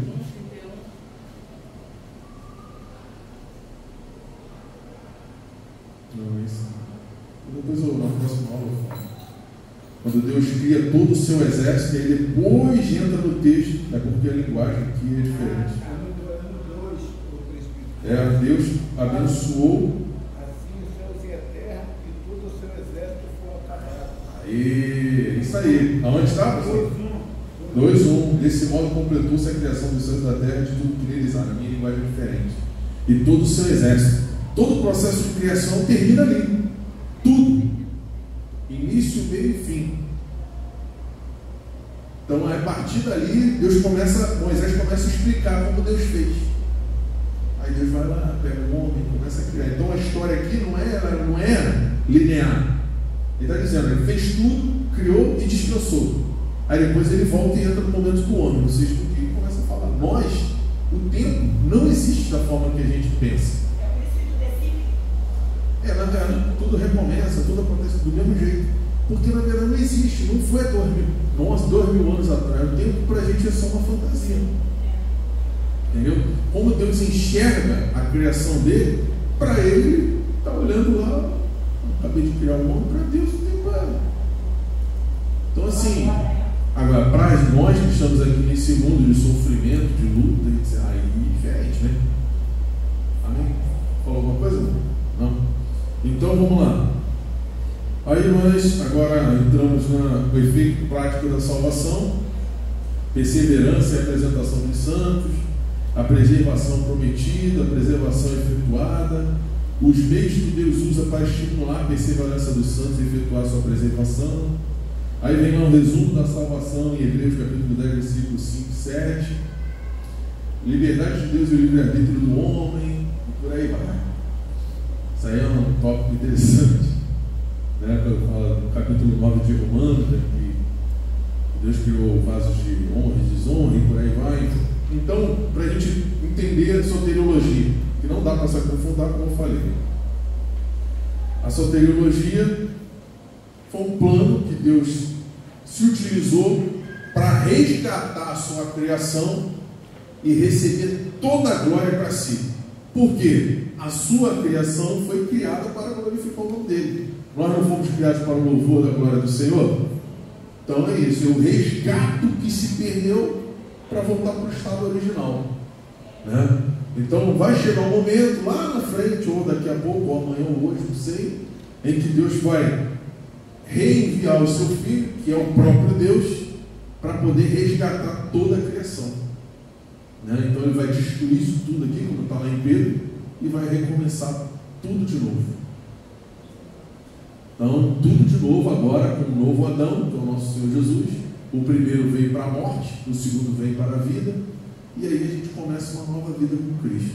Mas para isso a gente precisa reconhecer o nosso estado original, de que éramos pecadores, de que fomos separados de Deus, que fomos alcançados por meio do sangue de Cristo, e que por meio dele a gente encontra uma nova vida, encontra um novo caminho. Aí a gente entra aí na apostila, rapidão, na segunda, na azul, só para falar sobre algumas visões soteriológicas, que é o arminianismo, né? É o homem escolhe Deus, o homem é capaz de resistir à graça de Deus, o homem ele entende que todos foram eleitos, mas que alguns, pela sua condição de escolha, ele pode ou não ser salvo, de que todos foram depravados, todos destituídos, porém, pela escolha da pessoa, ela pode ser salva ou não, né? E que debaixo da condição da salvação, eu posso ou não abrir mão do sangue de Cristo, do perdão de Cristo, e ir para o mundo, fazer o que eu quiser. O calvinismo é exatamente, praticamente ao contrário. Depravação total, eleição incondicional, expiação limitada, ou seja, Deus não morreu para todo mundo, morreu para alguns, né? A graça é irreversível, ou seja, não tem como voltar atrás. Uma vez salvo, salvo para sempre, né? E ele fala sobre no tópico perseverança dos santos, que é exatamente isso, que é viver a vida apesar de pecador, estarmos num corpo de pecado, nós persistirmos com Cristo até aquele grande dia da salvação. Então tem todos os versículos aí, como vocês podem ver, é uma diferença absurda do arminianismo. Eu não coloquei todos os versículos aqui, ainda falta bastante. E se eu fosse botar... Mas aqui tu só botou as praticar o vidro. Errou mesmo. Eu vou reenviar. Eu estou vendo, eu vi isso tudo nos arminianos. Entendeu? Filho. Eu vou reenviar essa apostila aqui para vocês azulzinho. Mas é bem menos versículos. Acho que é. Mas enfim, eu vou mandar para vocês, tá? Não, quero na folhinha. Na folhinha, vai na folhinha. Aí tem uma terceira visão chamada obra consumada, uma doutrina do cristianismo pentecostal, que coloca a santificação no mesmo momento que a conversão, enfim. É como se você se convertesse automaticamente, você já fosse salvo, porém você tem que perseverar nessa santificação, né? O abiratismo são diversas correntes teológicas baseadas no pensamento do teólogo francês Moïse, alguma coisa, também chamada Escola de Samuel. Sua doutrina central é a expiação de Cristo é universal, de provisão infinita, mas limitada na aplicação para eleitos na conversão. Ou seja, Cristo morreu para todo mundo, mas não morreu para todo mundo. Entendeu? É essa daí a doutrina do cara. É isso mesmo, tá? Ele morreu para todo mundo, mas não morreu para todo mundo. É o que o cara pensa, a miratismo. O molinismo, chamado assim por causa do teólogo jesuíta Luiz de Molina, adota a posição de que Deus possui conhecimento médio. Ou seja, Deus não sabe tudo, Ele sabe mais ou menos. Só até aqui, a partir dali eu não sei. Eu estou até a escolha do homem. Aí isso aí, inclusive, tem filmes, tá? Hoje que prega isso inconscientemente para as pessoas. Que Deus só sabe até a escolha. Eu não sei o que você vai escolher, então eu espero. Entendeu? Deus não sabe a escolha do homem. Lá embaixo tem o feed salvífica, que é a base doutrinária de Lutero, por meio de sua satisfação vicária, ou seja, sangue de Cristo. Cristo adquiriu para a humanidade culposa e condenada a reconciliação perfeita com Deus, visto que cumpriu as exigências da lei divina em lugar da pessoa e fez satisfação pelos pecados do mundo. Ou seja, é exatamente a doutrina da Igreja Apóstata. católica apostólica romana. Né? O luterano é praticamente o catolicismo disfarçado. Tá? E algum personagem? Vamos lá. Personagem. O universalismo. O universalismo, longe de ser uma doutrina uniforme, grosso modo, teoriza que todos os seres humanos acabarão por ser salvos por Deus. Essa é a doutrina que mais está enraizada hoje nas igrejas, tá? Porque quando você relativiza o pecado, se não tem pecado, você é salvo pelo quê? Então o universalismo, junto com a cientologia, essas coisas todas, vai chegar um momento, eu preciso alertar vocês aqui, porque isso faz parte de uma visão gnóstica, do gnosticismo, é a ideia de que no final dos tempos tudo vai coincidir numa mesma religião, né? Chamada ecumenismo, né? A união de todas as religiões. Vai dizer que Deus é uma consciência universal e que Deus não condena ninguém a nada, né? Então, quando você tem consciência da divindade, automaticamente você é salvo. Isso se chama ecumenismo. E está aí, Legião da Boa Vontade, várias visões teológicas hoje que diz isso claramente e que está sendo vendido nos púlpitos. Então, quando entra o relativismo dentro da igreja, automaticamente você diz não para o sacrifício de Cristo. Quando o meu pecado é relativo, eu estou pecando. Vou dar um exemplo para vocês aqui. Não vou dizer só o nome do negócio, que é grande no mundo, né? Mas existe um conselho de pastores uma vez no ano que reúne pastores do Brasil todo. A galera toda para lá para poder fazer uma grande festa das igrejas protestantes, né? Aí lá, pastores, tudo que é jeito e tal, os caras vão lá, pregam, falam sobre prosperidade, falam sobre teologia coach, relativismo cristão, universalismo, fala de tudo que vocês possam imaginar falam. Quando chega no final, eles estão tão impregnados nisso que a maioria se reúne e vai para o prostíbulo para festejar. Estou falando do que eu sei que acontece. Então significa o quê? Na mente dessa pessoa, o que Paulo fala, sua mente foi cauterizada. Ele apostatou da fé. E isso, como o nosso presbítero falou aqui na vigília, o presbítero Márcio falou que são as pequenas pedrinhas do caminho, que a pessoa vai tropeçando, os pequenos detalhes, quando você vê, você comprometeu toda a sua fé. Então essa é a questão. Não se trata, a salvação é um processo, né? Não é igual aqui o vídeo salvífico, que uma hora botou o salvo mudou tudo. Isso é um processo.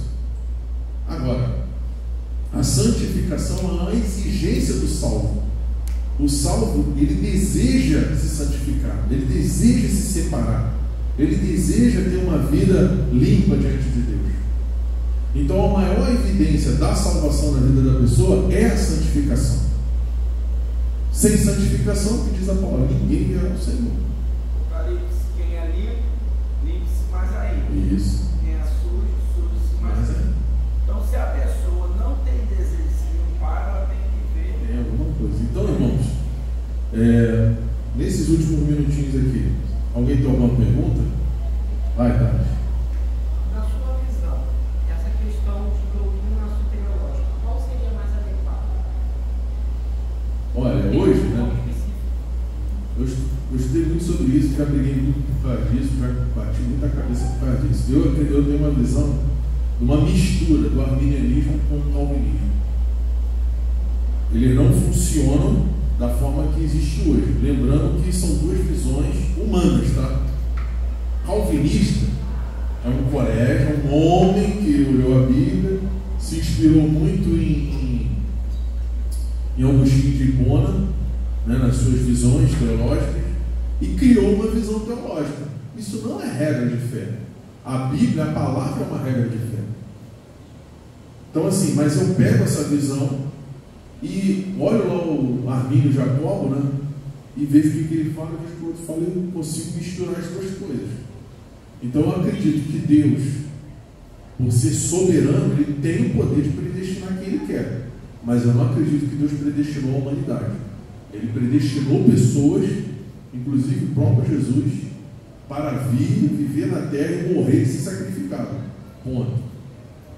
Outras pessoas como Paulo, que não tiveram escolha. O cara chegou, meu irmão, viu uma luz e falou: rapaz, é tu, Senhor.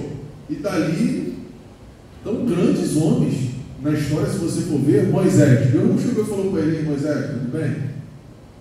Você quer ir lá no Egito? Ele fala assim, ele fala: vai e vai. Chega para Elias: vai e vai. Agora, quando você vê homens pecadores, ele dá direito de escolha. E normalmente eles escolhem o pecado. Então eu entendo o seguinte: Deus, Ele predestina pessoas? Sim. Né? A história conta isso, mostra isso. Predestina pessoas. Agora, existem pessoas que escolhem. Então assim, eu não é querer dar o de bonzinho, não estou em cima do muro. Minha visão é essa, que existem pessoas predestinadas, existem pessoas que têm direito de escolher. Mas eu acho que quando a pessoa tem consciência do pecado, meu irmão, ela não vai escolher o pecado. Quando ela vê: caraca, eu sou um pecador, ela vai escolher a salvação, porque ela sabe o que vai acontecer. Sim. Assim, vou dar um exemplo. Existe, quando ele chega e fala com Jeremias, o que ele fala para Jeremias?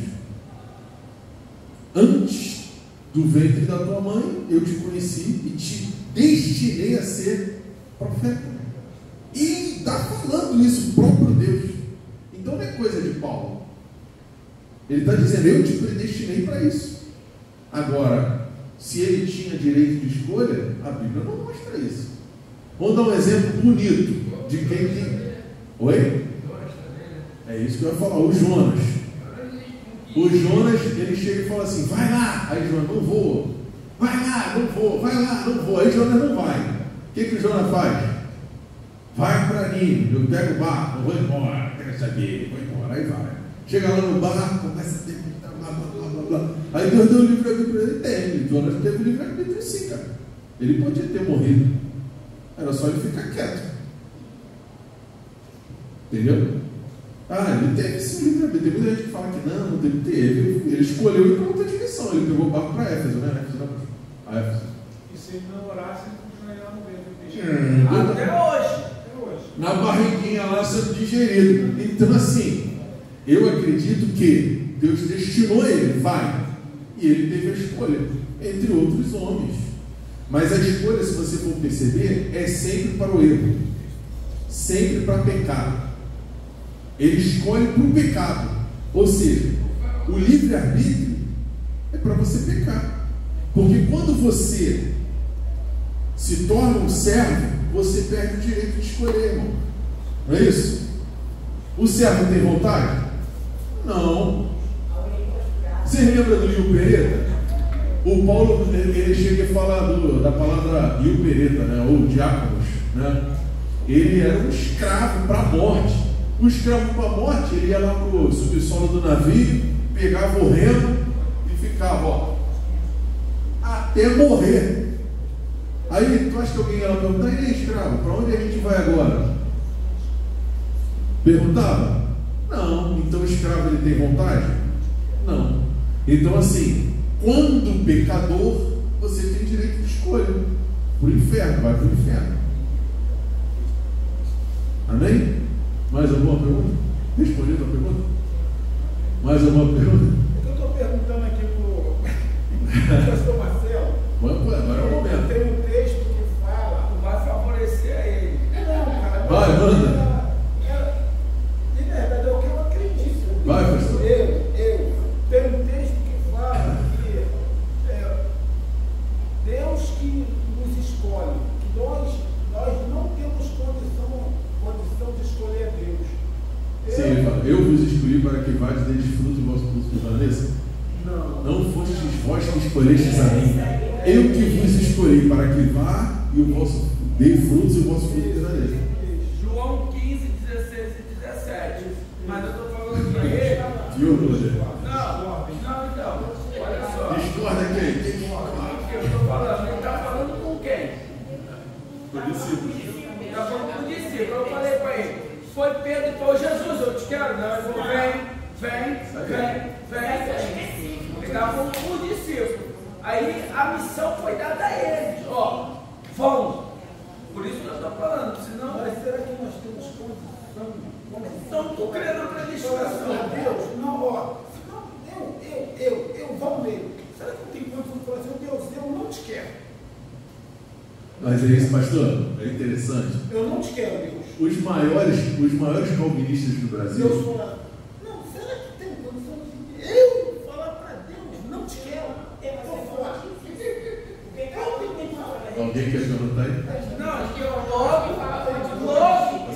Logo quem está lá fora, ele não tem culpa nenhuma. Eu não tenho condição de falar isso não. Não. Aí, já ganhou uma alma aí, cara. Esse é o problema. Já perdeu uma alma. Olha só.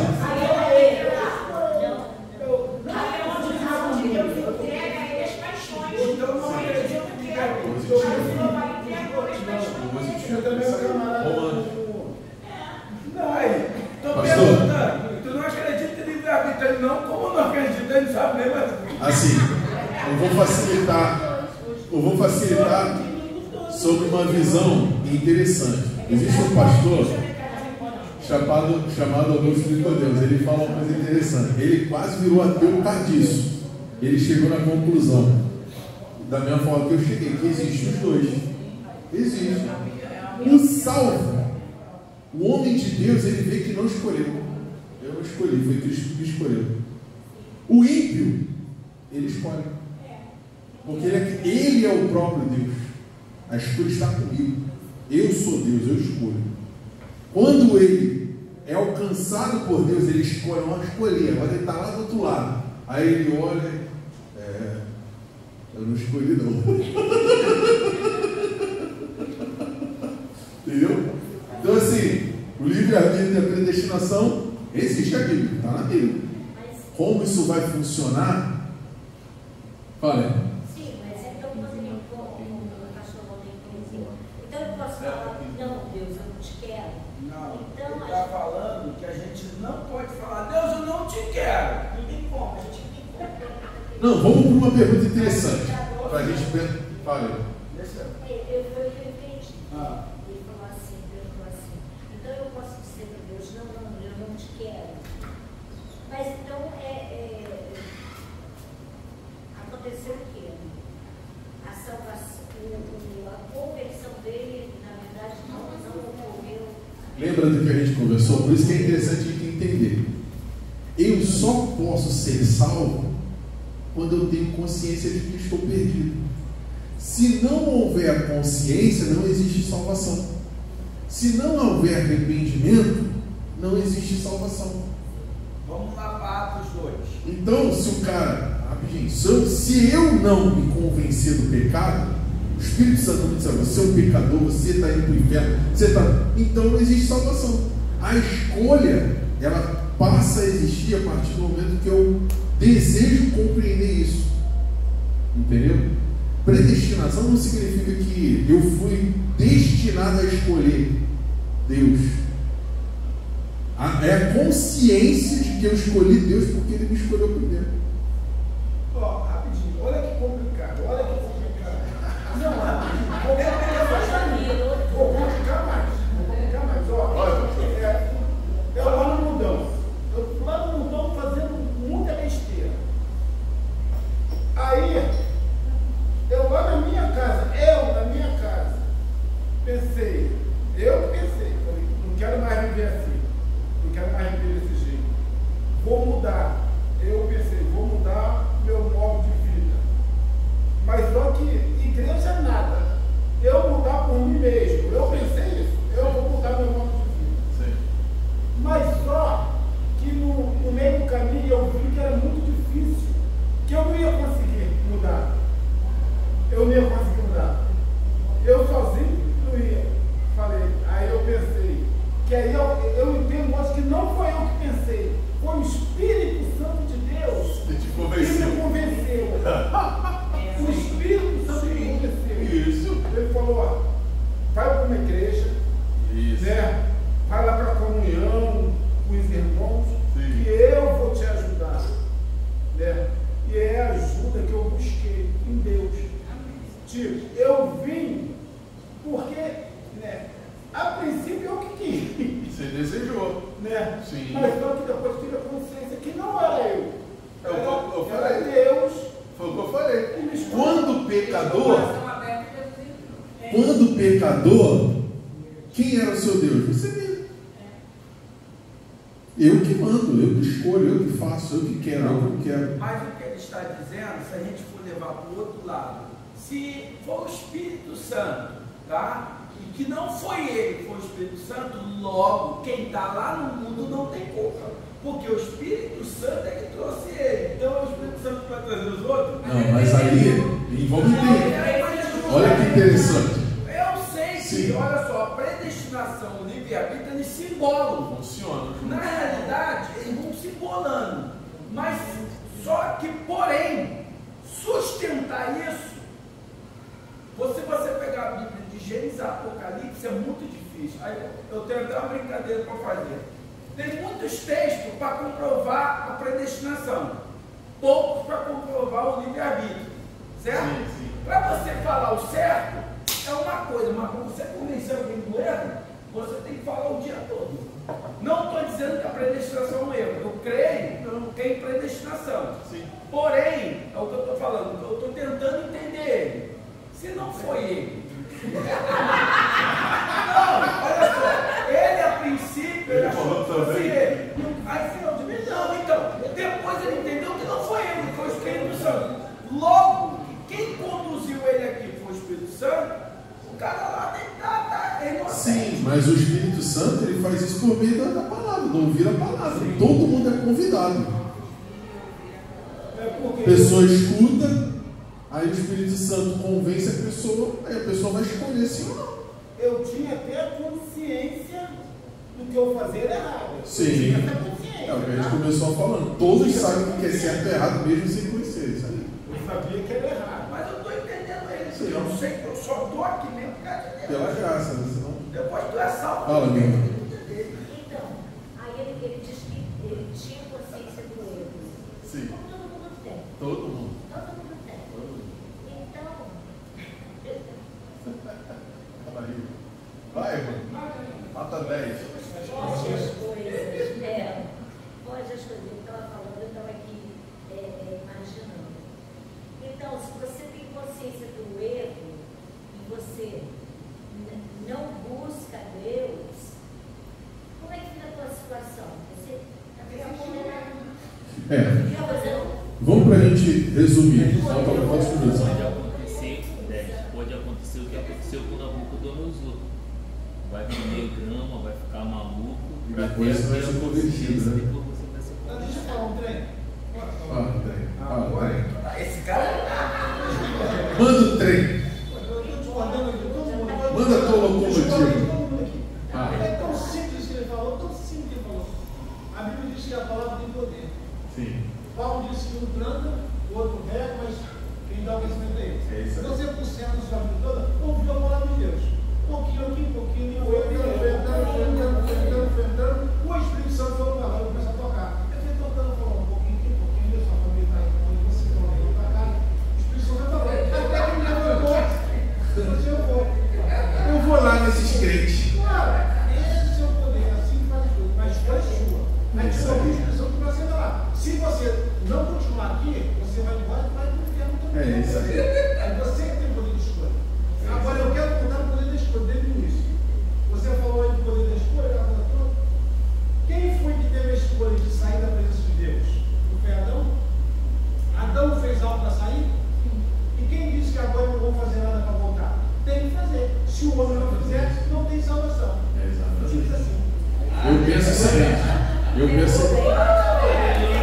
Vai coisa linda, não? Coisa linda.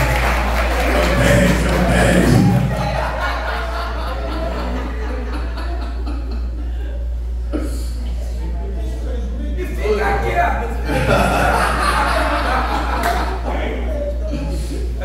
O homem tem livre-arbítrio para pecar. Sim. O homem tem livre-arbítrio para escolher a salvação. Sim. Agora, se Deus determinou isso ou não tem como saber. Em resumo, é isso. O homem que depois que está com Cristo, ele vai perceber, caramba, a influência de Deus sobre a minha vida para a salvação foi essencial. É o que diz a palavra, Ele quer salvar todos os homens, é o desejo de Deus salvar, né? O Espírito Santo, Ele quer salvar, Ele está nos convencendo o tempo todo. Agora, em algum momento, ouviu-se a verdade e se escolheu, seguir ou não nela. Agora, que eu acredito que existam homens que não tiveram escolha, esses homens existiram, com certeza. Está chegando na parte da escolha, interessante aqui. Então, eu posso dizer que a predestinação e o livre-arbítrio, eles andam jogados? Sim, aí eu vou falar isso para a gente finalizar. Às vezes brigam, mas eu não existe uma. Vamos prestar atenção nisso rápido. O livre-arbítrio e a predestinação, o pastor chamado Augusto Nicodemus, ele fala uma coisa interessante que eu guardo isso para mim. É igual duas linhas do trem. O trem não tem duas rodas e duas linhas. Eles andam juntos. Quando você olha de perto, elas estão separadas. Não estão? Conforme ela vai se distanciando, elas vão se unindo. Então não dá para tu saber quem foi responsável pelo quê. O que eu posso dizer, e o que eu prefiro acreditar nesses anos todos estudando, é que Deus é o responsável pela minha salvação, por meio de Cristo Jesus. Se eu tive uma participação nisso, foi muito pequena, ou quase nenhuma, né? Agora, se não fosse por Jesus, a gente não estaria aqui agora.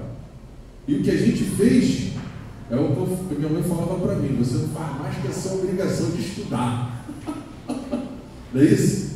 A gente passa de ano e quer ser elogiado. Parabéns, a gente passou, né? Aí eu chegava todo feliz lá com o meu: mãe, passei. Ela: você não faz nada? Você não faz nada? Você não faz nada? Que é o quê? Que eu te parabenize? E minha mãe era sempre analfabeta. E ela fala: não, você tem a obrigação de passar de ano. Então eu acho que todo ser humano, pelo sacrifício de Cristo, tinha a obrigação de buscar a salvação. Só que foi o que a irmã Nina falou sabiamente, ó, que está em Romanos, né? Alguns Deus entregou para a perdição eterna. Então, agora, que está aberto para todos, está, irmão. Cabe nós aceitarmos ou não. Agora, se é minha escolha, se é tua, se... lá na frente a gente vai saber. Por enquanto não dá para saber não. Por isso que existe uma discussão de 500 anos, né? 500, bota mais aí. Discussão de uns 1000 e poucos anos. O pessoal discutindo sobre isso. Se eu escolho ou não. O importante é que a gente está aqui. Se for eu ou não, e a perseverança do crente é diária. Todo dia tem que escolher Deus. Todo dia tem que escolher o Senhor. Agora, se vai chegar ali na frente, isso, eu vou ter algum mérito por isso? Quanto à salvação, eu acho que o mérito todo é de Cristo, que derramou o sangue dele em nosso favor. Entendeu? É a minha visão. Prefiro baixar minha cabecinha e falar: Senhor, está contigo. Amém, irmãos? Amém? Quantos minutos aí, Senhor? Então é isso, pastor. Terminar aqui o... Não, o senhor não tem. Uma bomba.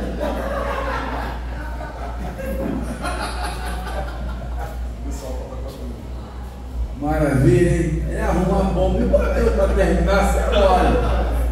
Né? Mas, glória a Deus, queridos, mais um estudo, né, concluído aqui. Não ele na sua totalidade, mas pelo menos para a gente ter um norte do que se trata esse estudo. E a gente espera que realmente você tenha entendido um pouco, e você também que está em casa. E o nosso conselho é que a gente se aprofunde mais. Se aprofunde.